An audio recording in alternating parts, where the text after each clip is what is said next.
Thank you very much. And out front now, the Republican Senator James Risch, who sits on the Intelligence, Foreign Relations, and Ethics Committees. Good to have you with me, Senator. I appreciate your time. You just heard the reporting. We now know high-level Trump advisors were in constant contact with suspected Russian operatives throughout the campaign. How worried are you about this? Well, obviously there's going to be an investigation on this, and we've reviewed all the news reports, and really there's a lot more needs to be known about this. All of us are very interested to hear what the details of the communications were. I don't know what constant means. I want to see exactly a timeline on that. We'll get to that, I'm sure. Is there any contact with suspected Russian operatives that would be okay in your book? I mean, if the word constant is removed, are you okay with it if it was sporadic? Well, it depends on what it was about. Again, if indeed they have transcripts of these, we're going to want to look at the transcripts and see what they contain.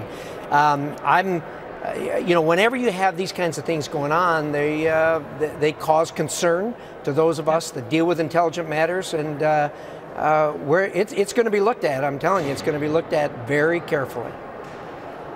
I want to get at this, though. Isn't it more than concern, right? These are suspected Russian operatives. This is a campaign for President of the United States. If this was happening, this could be deadly serious, right? I mean, would you agree with that? Would you use a stronger word than concern? No, I absolutely agree with that. The superlatives that you use are appropriate. There's no question about it. If indeed the worst is obtained from those transcripts. But again, before we get ahead of ourselves on these, we really need to see what the contacts were all about. So there's the issue of what they talked about, which you raised. Then there's the issue of, and this seems to be the case often with the Trump administration, is the cover-up worse than the crime? And again, you say we don't yet know what the quote-unquote crime was or was not. We do know that they denied that there was this contact that we are now reporting. U.S. officials are saying that there was. Trump himself directly denied any contact between his campaign and the Russians. You just heard in Jim Sciutto's piece. That was on January 11th at a press conference. Since then, of course, U.S. intelligence says there had been, again, the words we're using, constant contact. Today, CNN asked the president 3 times about it, Senator. 3 times. He ignored the question every single time, and I want to play the questions for you. Mr. President, are you going to answer any questions about your associate contact with the Russians during the campaign?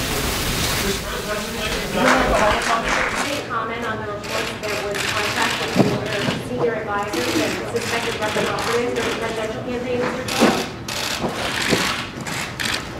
President Trump, no comment on that?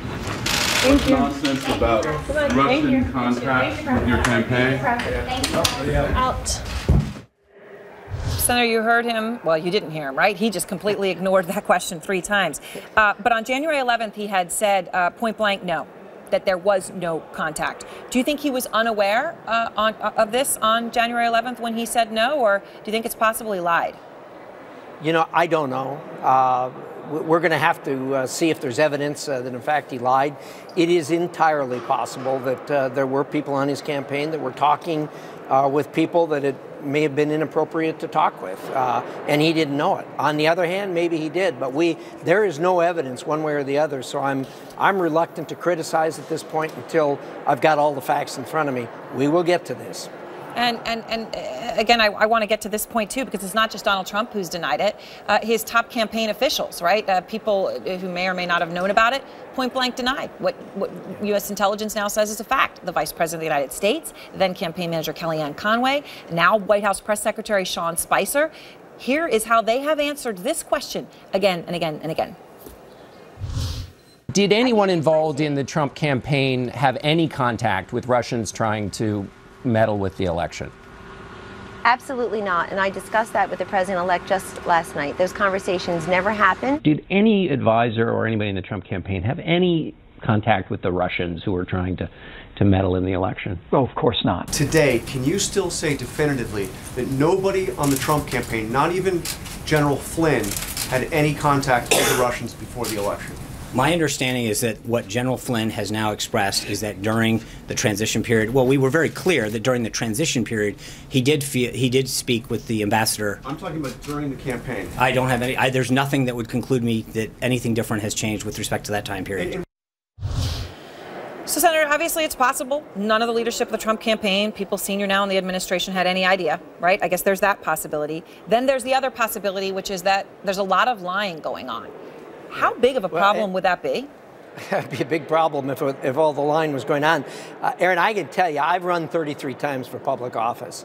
Lots of times I've had many employees working for me. They go off on their own and do things that you don't find out about until quite a bit later. Now, don't get me wrong. I'm not defending this. I'm just saying we don't know at this point. None of the people who just denied that. Is there any evidence that they knew otherwise? Maybe they did, maybe they didn't. That's the purpose of an investigation. Look, on the Intelligence Committee, we are very good at this. We have a protocol for how we will go about it as far as what we gather, the kind of people we interview, the people that come before us, that we have testify before us. We will get to the bottom of this. But until we do that, there's obviously people can look at this and be very suspicious about it, but until we do that, let's not get ahead of ourselves. All right. Thank you very much, Senator. I appreciate your time. Thank you. Next, a Russian spy ship just 30 miles off the